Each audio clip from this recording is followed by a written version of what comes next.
expecting it in June, uh, because you see, when you had a new economy, you have to look at the weaknesses in the budget. The budget was over bloated and the money was not there. And as a result, the government has to look at the budget and come up with a supplementary budget. So for me, I've looked at the supplementary budget and it was fantastic for me. It is very good. And the fact that it's still below 3% of GDP, which is required by law, Fiscal Responsibility Act, Section 12, subsection 1, pegs it at 3%. So it's about 2.25 or 2.19, depending on the rate you are using. So fantastic. I love it. But 6 weeks to the end of the year, do you think this supplementary budget is feasible? Yes. Yes, I agree that the year ends at 1st of December, but actually the new budget, if it hasn't taken off, you stay by law allowed to continue to implement the old budget until maybe March. So for me, what is important is that these are the debts, these are the expenditures that must be paid for before the end of the year. Well, the president has also dropped a hint in what to expect in the 2016 budget by reducing the benchmark of crude. Now, do you see this improving the implementation of the budget next year? For me, the pegging of oil at 48 or whatever is okay, but why should we be pegging our economy, our budget on oil? I want the president to move away from oil and say that in 2016, we're going to have 10% of our GDP raised from tax. Because most countries depend 100% on taxation. Why should we continue to peg? Let oil money be there, but let's president say that in 2016, about 8 trillion naira is going to be raised from taxation to meet the needs of the budget. That's why 8 trillion they say they're going to budget next year. For me, it's less than 10% of our GDP. Our GDP is 573 billion, and we're budgeting below 10%. Countries like South Africa, GDP of 390, budgeted this year 105 billion. That is, you're talking about 25%.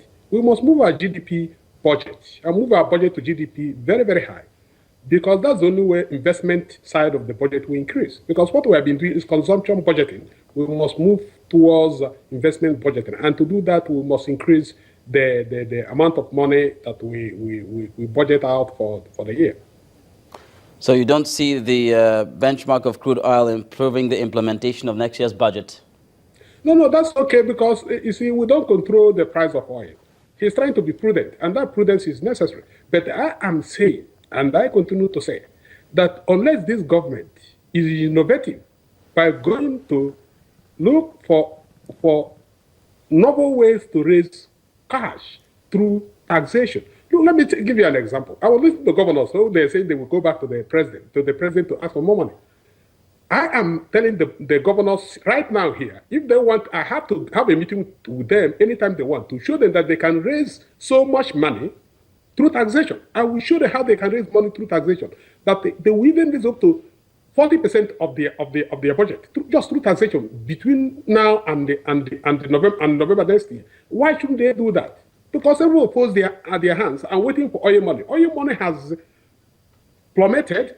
Oil has plummeted. There's no way we can continue with oil. So what I'm saying in essence is that we must go back to the drawing board and find ways to raise cash through taxation. This country is rich, but our birth rate is about one of the lowest in the world. And our property tax in this country is one of the lowest in the world. And our capital gain tax is one of the lowest in the world. We must raise all these things. And when we raise all these things, we get the money. You cannot operate without, countries operate on taxation. I'm telling you the truth. United States is 100% taxation. China, 100% taxation. South Africa is about 90% taxation. Why should we be? Our taxation is about 10%. You cannot go on that way. You cannot go on that way. So we must invest in taxation. We must go towards taxation and get all the money. There's a lot of money in the country. But the problem is that nobody is asking for the money, and nobody is paying the money. So everybody is looking at oil. Today, oil cannot give us about 50% of our budget. So we must go towards taxation.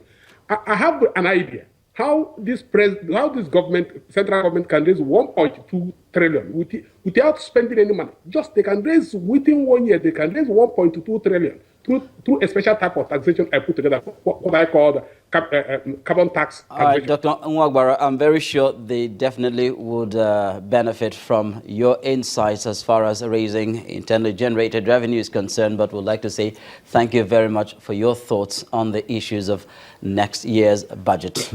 That was the developmental economist, Dr.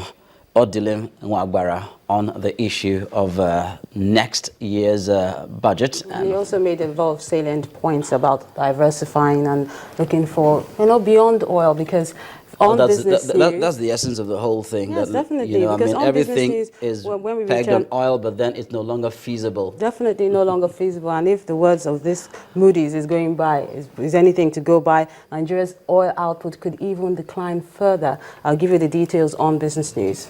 Do join us again.